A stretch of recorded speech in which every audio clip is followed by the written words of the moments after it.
Hola a todos, buenos días. Yo soy la doctora Adriana Vallejo, líder de Hacking Health Monterrey. Es un gusto tenerlos el día de hoy aquí con nosotros y voy a presentar a las invitadas del día de hoy que me acompañan. El día de hoy me acompaña la licenciada Verónica Morales y la licenciada Alejandra Ponce. Si gustan pasar la siguiente diapositiva, por favor. Muy bien, el tema del día de hoy es el cuidado de la salud en casa ante los retos del COVID. Voy a pasar rápidamente. Yo soy Adriana Vallejo, líder de Hacking Health. Soy mentora para múltiples startups de salud. La doctora Alejandra Ponce es CEO de Nutrigenómica y Nutrición Personalizada, experta en nutrigenómica, instructora en genética del equipo de Genovive en la TAM y parte del equipo de expertos de nutrición personalizada para Cuina en UE. Yeah. Por otro lado, la licenciada Verónica Morales es emprendedora del área de salud con más de 10 años de experiencia, es máster en Business Administration de EGADE Business School, directora de Vitality Home Healthcare y presidenta del Club de Emprendimiento de EGADE. Y bueno, la primera punto que vamos a ver va a ser cómo preparar la casa, pero antes de esto me gustaría platicarles un poco de contexto de cómo llegamos aquí a esta situación en México. El día de hoy, el COVID-19 comenzó, más o menos el primer caso se detectó tal cual con el nombre COVID, el 31 de diciembre del 2019 en Wuhan, China. El 8 de enero fue que se dio la cobertura internacional en medios, principalmente con un medio de comunicación en Estados Unidos. El 30 de enero, la Organización Mundial de la Salud declaró que esta era una emergencia sanitaria internacional, lo cual ya puso muchísima atención de todos los países en el mundo. Y el 28 de enero se diagnostica el primer caso aquí en México, proveniente de una persona que había viajado de Italia. Y el 11 de marzo la OMS declaró ahora sí lo que es la pandemia por COVID-19.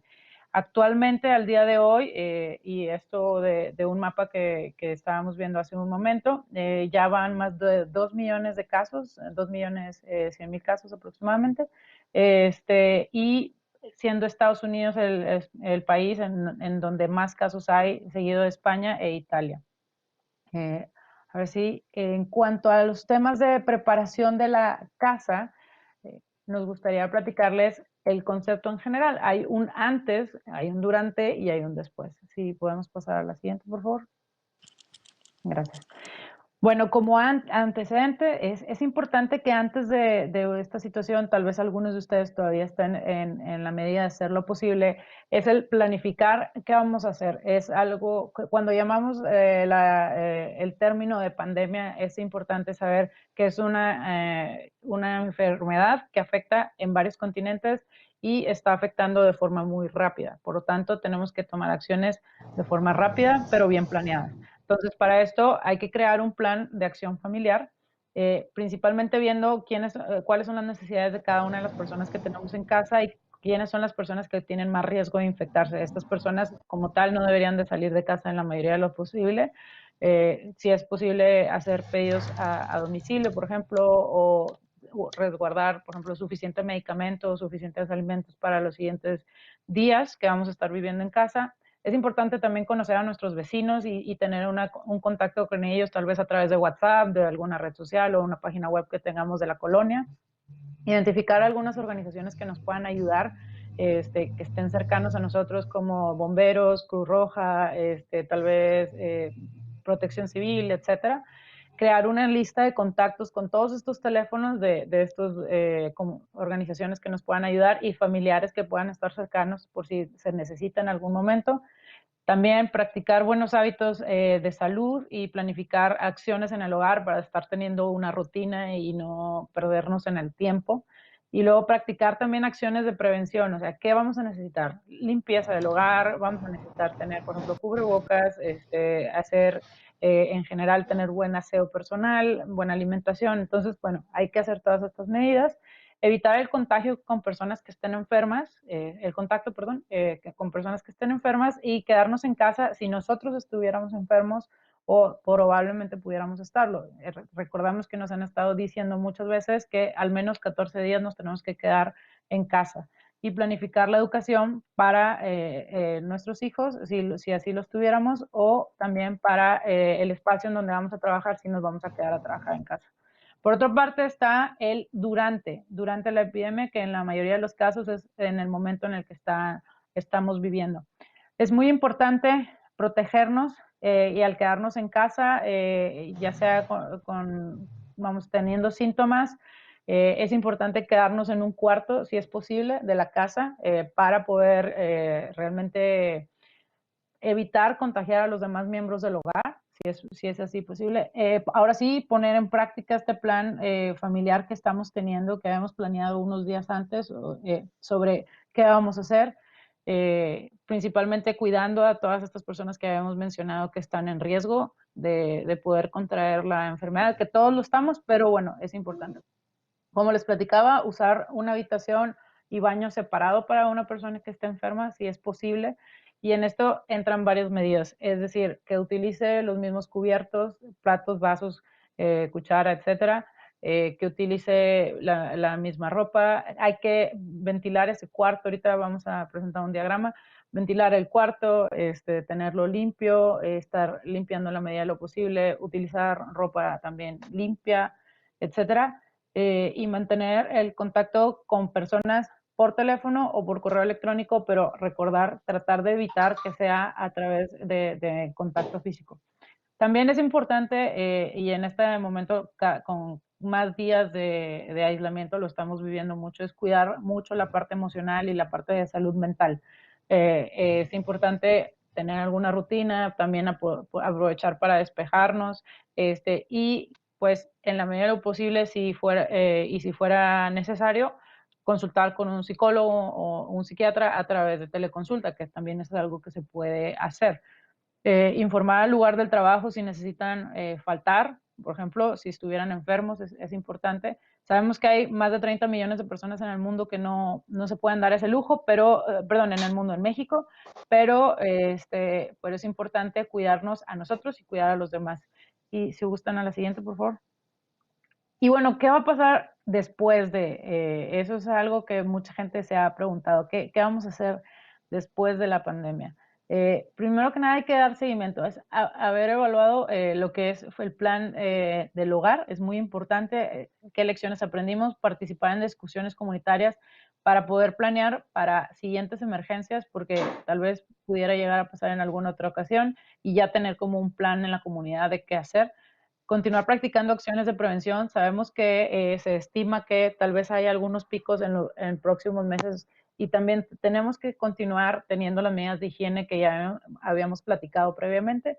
Cuidar la salud emocional de los miembros del hogar, eso es algo continuo, es muy importante, y brindar oportunidad a los niños de que expresen esto. Esto también lo están viviendo ellos, aunque es de una forma un poco diferente. Si gustan pasar a la siguiente. Esto es lo que les platicaba acerca de cómo adaptar un cuarto en casa. Si pueden ver del lado izquierdo, habla mucho al respecto de lo que es la limpieza. Hay que mantener un cuarto ventilado, un cuarto limpio, tener utensilios de aseo para una persona en lo particular, evitar compartirlos con los demás miembros de la casa, si es posible. Y del lado derecho, si pueden ver, si el enfermo necesitara salir del cuarto para alguna actividad en especial, tal vez ir al médico, por ejemplo, pues es importante que debe llevar todas las medidas de protección, y bueno, ventilar y mantener limpio en general todo el cuarto, y aquí vienen algunas medidas que ustedes pueden estar revisando. Ahora, si gustan pasar a la siguiente. En cuanto a temas de alimentación, me gustaría darle paso a la licenciada Alejandra Ponce. ¿Vale? Ay, no me escuchan, discúlpame. Sí, sí. Les decía, voy a platicar en cuanto a la alimentación, voy a hacer una distinción entre los pacientes que están hospitalizados y los pacientes que están en casa porque es muy distinto los requerimientos nutricionales.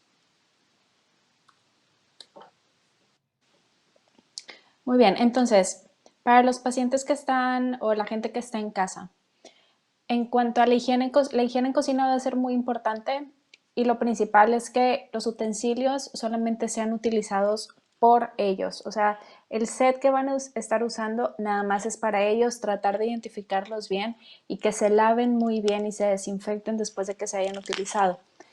No utilizar desechables, porque los desechables entonces se vuelven un foco de infección.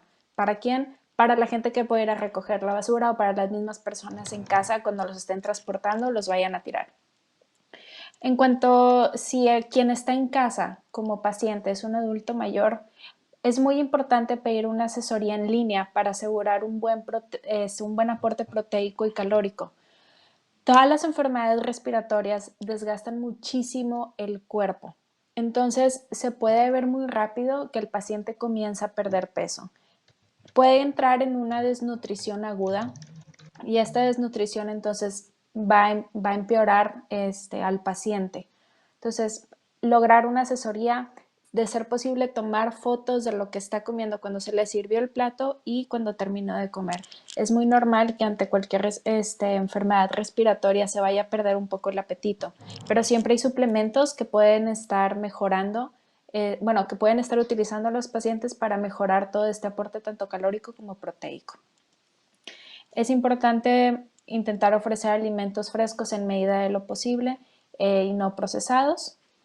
Y siempre revisar el plato, como ahorita les estaba comentando. Eviten utilizar remedios caseros o suplementos sin asesoría de un profesional de la salud.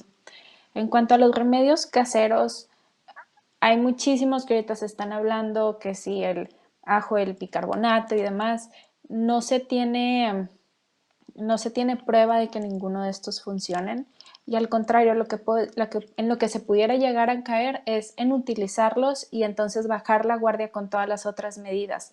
Porque entonces el paciente dice, bueno, pero es que ya me estoy tomando esto, entonces no pasa nada todo lo demás. No es así. Suplementos sin asesoría también es importante que no los estén consumiendo. ¿Por qué? Porque los suplementos suelen traer vitaminas o minerales con un aporte muchísimo mayor para poder suplementar bien al paciente. Y hay gente que no necesita este aporte y que al contrario le pudiera llegar a hacer daño o incluso si están tomando algún medicamento por alguna otra patología que tengan, puede haber por ahí alguna interacción entre el suplemento y el medicamento. Si es un adulto mayor el que está en casa y tiene dificultad para alimentarse, es importante tener solamente una persona que le esté ayudando a consumir los alimentos y siempre pedir una asesoría con nutrición clínica por si se tiene que hacer alguna modificación en la textura del alimento o estos mismos se tienen que estar suplementando antes de dárselo al paciente. Evitar alimentos altos en grasa, azúcar o estimulantes cuando uno está enfermo también es importante. Mantener una buena hidratación y una buena ingesta de fibra. ¿Por qué es la cuestión de la fibra? Porque al estar en casa usualmente vamos a tener un estilo de vida un poquito más sedentario, entonces puede haber problemas intestinales. Un buen aporte de fibra con una buena hidratación va a evitar que tengamos este malestar intestinal. Además, en muchas ocasiones, alguna cuestión como estreñimiento, colitis, hacen que el paciente tenga que ir al hospital. Lo que ahorita buscamos por medio de la alimentación es mantener al paciente lo más saludable posible para que no tenga que ir más veces al hospital de los que quizá ya tiene que ir cuando está diagnosticado. Cuando el paciente está en hospitalización, que este es el otro tipo de paciente que vamos a ver, es muy importante que haya una evaluación de riesgo nutricional para el paciente para saber en qué escala está y entonces qué tanto se le tiene que empezar a aportar ya algún suplemento que tenga que estar en el hospital y pedir una consulta nutricional. Existen algunos requerimientos que son muy específicos para estos pacientes, se pueden buscar en las guías ASPEN y ESPEN y estos ya marcan las pautas de alimentación desde el paciente que nada más está hospitalizado hasta el paciente que ya está con ventilador. Ahora me gustaría dar paso a la licenciada Verónica Morales con cuidados de una persona vulnerable en el hogar. Hola, ¿qué tal? Yo soy Vero Morales y me gustaría platicarles, ya mis colegas, la doctora Ale, la doctora Adri, platicaron un poco al principio de la parte física, cómo hay que cuidar la casa o cómo debe estar establecida el espacio en donde tanto si hay una persona con COVID o los miembros de la familia.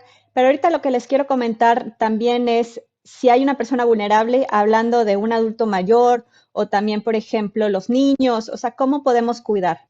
Uno, pues las medidas de higiene y prevención en todo momento. Siempre estarse lavando las manos y no solo lavarse las manos, sino llevar el correcto lavado de manos. Yo creo que lo han visto muchísimo en redes sociales cómo es un correcto lavado, hasta ya lo hacen con ciertas canciones para que tenga una duración correcta. Entonces también en todo momento, si tosas, también hacerlo con el codo, tener gel en todo momento, gel antibacterial que tenga el 70% de grado de alcohol, que no sea de los que normalmente tenemos que compras en el súper. Y también, pues finalmente, si tiene alguna enfermedad respiratoria, pues tener la tapabocas. Si finalmente no se recomienda tenerlo en casa, sino simplemente cuando tengas que salir, ¿no? También hay un tema ahí que es importante tener con el uso de cubrebocas. Dar explicaciones veraces y adaptadas a su nivel de comprensión. Recordemos que muchos adultos mayores, muchos de ellos tienen algún tipo de demencia. Entonces es muy difícil para ellos entender toda la complejidad de lo que se está viviendo. Entonces no tienes que darle toda una explicación, sino simplemente explicarle el por qué tiene que quedarse en casa o el por qué es importante no salir. Pequeñas frases, pequeñas oraciones. Finalmente, muchas veces no estamos hablando directamente con la persona, estamos ya hablando a veces con una enfermedad y a veces la comprensión te lo va a preguntar 10 veces, pero esas 10 veces necesitarás explicárselo porque ellos necesitan sentirse seguros y sobre todo si de por sí esta situación crea ansiedad en todos los miembros de la familia, en un adulto mayor, por supuesto que puede aumentar más. Sobre todo si son personas que pues les gusta, no sé, en algún momento salir a la calle, o sea, salir a ver a algunos amigos, o les gusta en algún momento ir al súper, pues finalmente a ellos son de las personas o a los niños que están acostumbrados a una rutina en la escuela o en las actividades diarias. También es importante explicarles el por qué es necesario llevar medidas de preventivas y sobre todo de cuarentena. Evita el contacto y saludar de mano o de beso a la persona. Estamos muy acostumbrados a saludar de beso. Entonces aquí sí, literalmente de señas. ¿Por qué? Porque aunque nosotros no sintamos los síntomas, no significa que no los tengamos. Muchas veces algunas personas son asintomáticas. Entonces es importante la prevención. He escuchado que a muchas personas no les da tanto miedo el contagiarse a sí mismos, sino el contagiar a personas a su alrededor, sobre todo si esas personas están en grupos vulnerables. Entonces, no solo piensa en ti, sino piensa en las personas que están a tu alrededor. No pasa nada, un saludo de lejos, que ya tendremos momentos de saludar y abrazar. Platica con ellos, escucha cómo se sienten, cuáles son sus necesidades. Los adultos mayores y los niños de por sí son personas que les gusta expresar sus sentimientos, que les gusta ser escuchados. Sé que estamos en una etapa que hace ratito lo comenté, de mucha ansiedad. No es normal que si durante todo tu día estés casi la mitad en actividades fuera de casa, ahorita ya tenga que haberse volteado las actividades dentro de la casa. Es normal que haya ansiedad. Entonces, y es importante que entre los miembros de la familia se compartan estas emociones. ¿Cómo te sientes? ¿Cuáles son tus necesidades? Y por lo tanto, ¿qué puedo yo hacer con tu familia para ayudarte a disminuir esta ansiedad? Y sobre todo que tú te sientas seguro y tranquilo en esta etapa de cuarentena, que todavía no sabemos cuánto va a durar. Así que mientras más hagamos esta etapa o este tiempo lo más cómodo posible, pues es un trabajo no solamente de uno, sino de todos los miembros de la familia. También ayuda a mantener seres queridos. Todavía una persona hace poquito, la doctora Adriana, me estaba platicando que tuvo la oportunidad de platicar con su abuelita, un adulto mayor que no tiene, por supuesto, conocimiento del uso del Zoom o del Skype, pero pues tiene otros miembros de la familia que sí lo saben manejar. Entonces no nos cuesta nada conectar un ratito con otros miembros de la familia, hacer ahorita lo que les llama las reuniones virtuales, las fiestas virtuales. Y por supuesto que en esos momentos que estás platicando con tu abuelito, con tu abuelita, con tus tíos, y entre ellos están viendo, son minutos u horas que que por supuesto olvidas todo este momento de contingencia que estamos viviendo y te relajas. Entonces, para un adulto mayor, lo más importante, y lo voy a estar platicando, es que trates de mantener su rutina y sus actividades y su contacto con otras personas o sus actividades sociales lo más que esté en nuestras manos. Y una de las herramientas, pues, es las herramientas digitales que tenemos ahorita. Entonces, principalmente las que nos permiten hacer una videoconferencia. También procura que sea una sola persona el que lo atienda. Ya lo comentaba también la doctora Ale, hasta para la parte de alimentación. Sobre todo si es una persona que en estado de dependencia, si tiene una cuidadora o un enfermero, o si es la hija o la nuera o algún miembro de la familia que lo cuida directamente porque tiene alguna patología que lo obliga a estar en cama, que solo sea una persona que lo esté. O sea, ¿por qué? Porque finalmente por la parte de vulnerabilidad. No olvidemos que muchas veces los adultos mayores, al quien les da el COVID, no mueren directamente o no fallecen directamente del COVID, sino de las consecuencias relacionadas con el COVID, con las fallas pluripatológicas que se dan en la persona. Entonces, se vuelve una persona mucho más vulnerable si es una persona que tiene diabetes, hipertensión, algún problema cardíaco. Entonces, hay que considerar que tiene un doble de riesgo, no solamente por la edad, sino también por las patologías que ya tiene crónicas en su vida diaria. Entonces, por eso hicimos consideraciones de que sea una o dos personas, el máximo número de personas que atienda a nuestros adultos mayores, o en este caso también a los niños, ¿no? Pero principalmente al adulto mayor. Muchísimas gracias. También si me pueden compartir muchísimas gracias. Evita la visita de personas que no sean necesarias. Ahorita, por supuesto, que les comentaba, es bien difícil no tener el contacto con nuestros seres queridos y vecinos que todos los días estamos platicando con ellos. Entonces, traten en la medida posible que no tengan visitas de la casa. Excelente. ¿Me comparten la presentación? Muchísimas gracias, Vero.